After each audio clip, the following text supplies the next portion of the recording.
Ya, halo. Perkenalkan, nama saya Agung Tandi Minanga, mahasiswa Teknik Elektro Universitas Mula Warman, angkatan 2019. Dalam video ini, saya akan mereview sebuah jurnal yang berjudul An Automatic Road Distress Visual Inspection System Using an Onboard In-Car Camera untuk memenuhi ujian akhir kecerdasan buatan. Jadi, uh, dalam video ini saya akan membahas beberapa topik, yaitu permasalahan dalam jurnal, kemudian teknik dan algoritma yang digunakan dalam jurnal, kemudian hasil dan pembahasannya dalam jurnal, kemudian juga bagaimana keunggulan dan keterbatasan jurnal ini. Nah, seperti judulnya, An Automatic Road Distress Visual Inspection System Using an Onboard In-Car Camera, itu pada dasarnya atau pada intinya sebenarnya membuat kamera dalam mobil yang dapat mendeteksi kerusakan-kerusakan jalan di Thailand. Nah, langsung saja kita masuk ke dalam permasalahannya.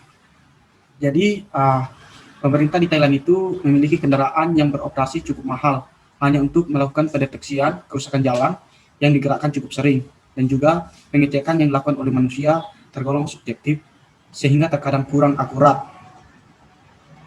Nah, selain itu juga pemeriksaan manual oleh para ahli itu memang masih yang sering dilakukan karena merupakan solusi yang paling praktis dan kemudahan penggunaannya. Tetapi cara ini masih mahal dan tidak akurat. Nah, oleh karena itu, untuk mengatasi masalah ini adalah dengan mempelajari dan mengembangkan sistem inspeksi jalan otomatis yang berbiaya rendah, mudah digunakan, dan akurat digunakan pada kamera dalam mobil onboard yang popularitasnya di Thailand yang semakin meningkat akhir-akhir ini. Nah, jadi itu permasalahan dalam jurnal yang diangkat dalam jurnal tersebut. Kemudian lanjut kita pada masuk ke dalam ini adalah beberapa jalan yang akan dibahas dalam jurnal, permasalahan-permasalahan dalam jurnal. Yaitu di situ ada gambar A. Gambar A itu merupakan rating pada jalan di Thailand, kemudian yang B itu retakan melintang, kemudian yang C itu adalah gambar patching jelek, dan gambar itu adalah sudut crack. Nah, itulah permasalahan-permasalahan di jalan di Thailand yang nantinya di dalam sistem ini dicoba akan dideteksi oleh sebuah kamera di dalam mobil onboard. Nah, selanjutnya kita masuk ke dalam teknik algoritma dan kecerdasan buatan yang digunakan. Jadi di dalam jurnal ini dia itu menggunakan teknik dan algoritma yang berasal dari pengolahan citra pada suatu gambar. Nah, pada jurnal tersebut itu menggunakan algoritma image-based photo detection, di mana algoritma ini meliputi processing gambar sampai pengelompokan atau clustering kerusakan pada gambar tersebut tersusun ke jalan berlubang atau bedol. Nah, ini adalah diagram alurnya. Ada processing, detection, grouping, and shifting, dan ada counting atau tracking, kemudian ada measuring dan ada pitching-nya. Nah, dari diagram alur itu tahap pertama adalah memasukkan gambar input dan mengubah ruang warna menjadi grayscale, kemudian melaksanakan pre-processing pada gambar seperti melakukan denoise, equalitas, histogram, dan mengubah gambar menjadi biner. Nah, gambar yang sudah menjadi biner kemudian lakukan operasi morphological erosion atau erosi untuk menghilangkan titik hitam kecil pada bagian piksel berwarna putih. Piksel berwarna putih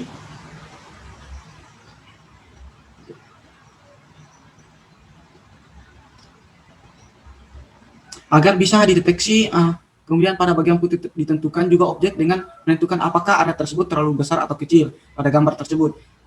Jika tidak, maka daerah tersebut itu dapat dikelompokkan dengan menentukan kerusakan jalan berlubang. Dapat dilakukan dengan menghitung jarak perbedaan, intensitas, nilai rata-rata perbandingan di luar atau dalam objek tersebut. Nah, semakin besar nilai perbedaannya, maka persentase untuk kerusakan jalan berlubang akan tinggi juga. Untuk objek kerusakan jalan berlubang selanjutnya pada gambar ditentukan dengan rasio antar keliling gradasi warna dengan bagian luarnya dengan total semua piksel objek kedua. Semakin tinggi nilai rasionya, maka objek tersebut dapat mendeteksi sebagai kerusakan jalan.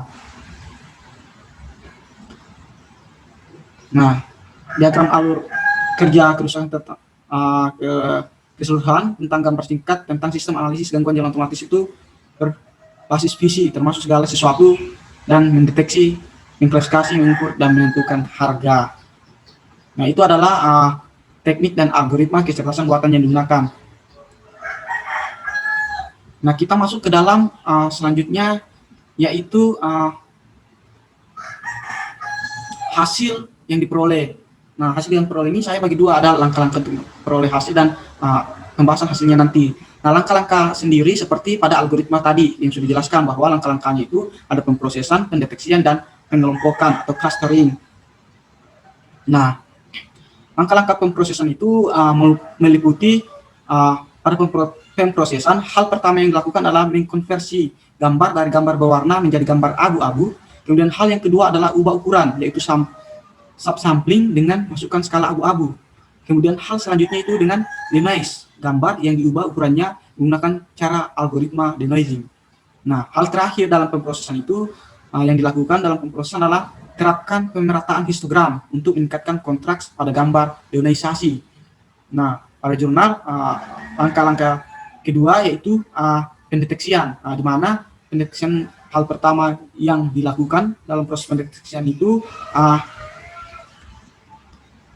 adalah binarisasi gambar yang disamakan histogram dengan menggunakan nilai ambang batas berdasarkan rata-rata intensitas dan nilai rasio dari suatu pixel atau dari semua pixel dalam gambar yang disamakan dengan histogramnya. Nah, selanjutnya pada pendeteksian itu melakukan erosi morfologis yang berdasarkan dengan pelebaran untuk menghilangkan noise hitam kecil dan menghubungkan area putih pada citra biner atau pada gambar biner. Nah, selanjutnya pada pendeteksian itu adalah menentukan semua kontur pada gambar yang diubah, kemudian untuk setiap kontur yang terdeteksi akan ditolak konturnya jika areanya terlalu besar atau terlalu kecil dibandingkan dengan seluruh area gambar. Nah, hal selanjutnya adalah menghitung skor kemungkinan lubang pertama dengan mengukur nilai perbedaan antara intensitas rata-rata pixel dalam dan di luar setiap kontur, di mana semakin besar perbedaannya maka semakin tinggi skor kemungkinan lubang pertama. Hal ini adalah salah satu asumsi bahwa lubang biasanya terdiri dari area dalam dan area luar dengan intensitas yang sangat berbeda. Nah, kemudian pada langkah selanjutnya pada pendeteksian itu adalah menghitung skor kemungkinan lubang kedua menggunakan rasio n sub per n all. Ketika jumlah piksel keliling kontur tajam dan merupakan jumlah semua piksel dalam keliling kontur, semakin tinggi rasionya, maka semakin besar skor kemungkinan lubang kedua. Dalam algoritma ini, piksel per meter kontur tajam diimplikasikan dari nilai magnitudo dengan gradien yang tinggi, maka besarnya gradien gambar dihitung dengan mengaplikasikan gambar Sobel derivasi pertama pada gambar hasil ekuilisasi histogram. Intensi pada langkah ini adalah untuk menyaring objek not whole yang menonjol secara visual dengan tepi kabur seperti bayang lembut dan noda air. Selanjutnya adalah untuk setiap kontur yang tersisa dengan menghitung skor penerimaan kontur dengan botol yang sama rata-rata dari 2 skor. Kontur apapun yang skor penerimaannya lebih rendah dari ambang batas yang diterima sebelumnya akan ditolak. Nah, selanjutnya pada langkah pendeteksian itu atau langkah terakhir dalam pendeteksian itu adalah menampilkan hasil deteksi berupa sekumpulan kontur yang mempresentasikan semua gangguan jalan berlubang yang terdeteksi. Nah, jika ada gangguan jalan atau ada lubang pada jalan. Nah, langkah-langkah terakhir adalah pengelompokan clustering sesuai pada algoritmanya. Jadi, pengelompokan yang dilakukan terhadap suatu kontur dari hasil deteksi lubang dengan menentukan persegi panjang pembatas minimum yang sesuai, diputar dan ditetapkan satu klaster untuk setiap persegi panjang.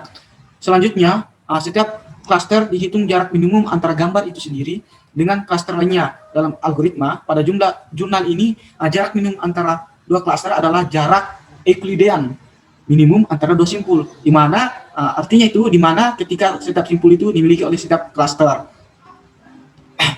Nah, hal selanjutnya adalah dengan menggabungkan dua klaster menjadi satu klaster baru jika dan hanya jika jarak minimum antara dua klaster itu kurang dari ambang batas yang telah ditentukan. Nah, selanjutnya dalam pengklasteran itu yaitu atau yang paling terakhir dari pengelompokan itu adalah dengan mengulangi langkah 3B dan 3C. maksudnya langkah pada clustering itu, yaitu langkah 3B, menghitung jarak minimum, kemudian dengan menggabungkan 2 cluster. Jadi diulangi sehingga tidak ada pasang cluster yang dapat digabungkan. Kemudian kita masuk ke dalam hasil yang diperoleh. Nah, ini adalah hasil yang diperoleh berdasarkan pembahasan hasil. Di sini dia melakukan eksperimen 1 atau percobaan 1, 2, 3, dan 4. Itu adalah sampai pada pengelompokannya. Kemudian gambar ini adalah eksperimen 5, 6, 7, dan 8. Nah,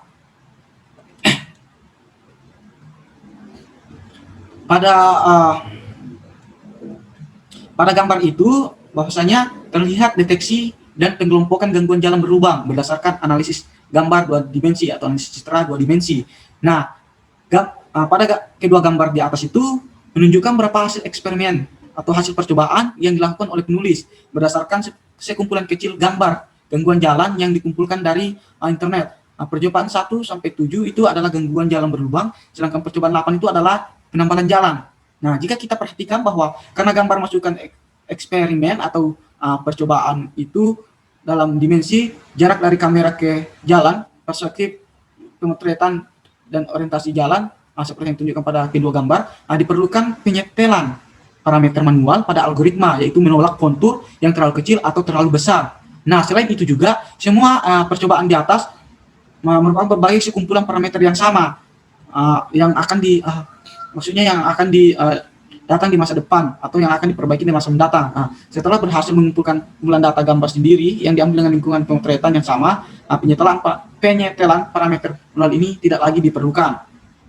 Nah, dalam percobaan 1 sampai 7 dapat dilihat bahwa algoritma denoising sarana non-lokal secara signifikasi menghaluskan noise pixel yang berasal dari bahan permukaan jalan dan pemerataan histogram, membantu menekankan tepi tajam di sekitar setiap lubang. Baris ke-6 gambar menunjukkan semua kontur yang dihasilkan dari lubang yang terdeteksi.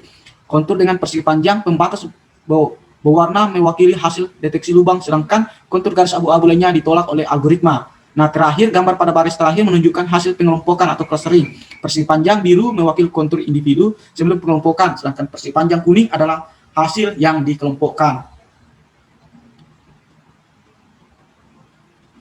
Nah, itu adalah hasil yang diperoleh pada jurnal. Kemudian kita masuk ke dalam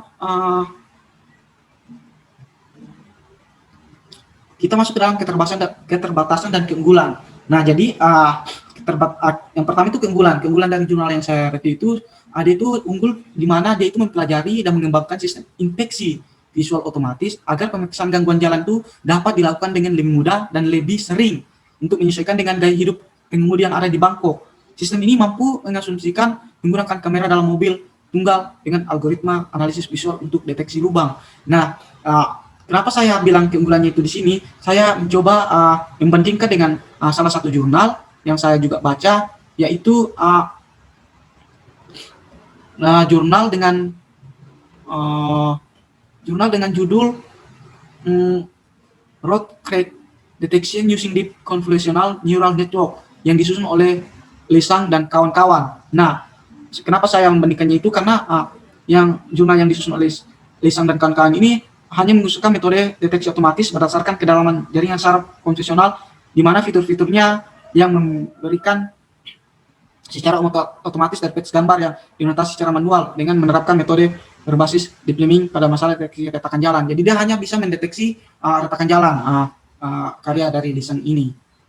Nah, kemudian kita masuk yang terakhir, yaitu keterbatasannya. Jadi keterbatasan jurnal yang saya review itu adalah algoritma deteksi lubang yang diprogramkan menyertakan alarm palsu yang disebabkan oleh gangguan jalan non-lubang dan objek visual yang menonjol yang tidak terkait, terutama marka jalan, garis putih yang tidak konsisten. Tetapi masalah ini bisa diperbaiki seiring berjalannya masa depan kita. Jadi bisa diperbaiki nanti ke depannya. Jadi keterbatasan program ini adalah yaitu masih belum bisa terlalu fokus pada perbedaan apakah itu jalan berlubang atau kerusakan jalan dengan marka jalan atau garis putih. Jadi dia tidak konsisten. Itu kekurangannya. Nah, mungkin sekian penjelasan saya. Kurang lebihnya saya mohon maaf. Terima kasih sudah menyaksikan.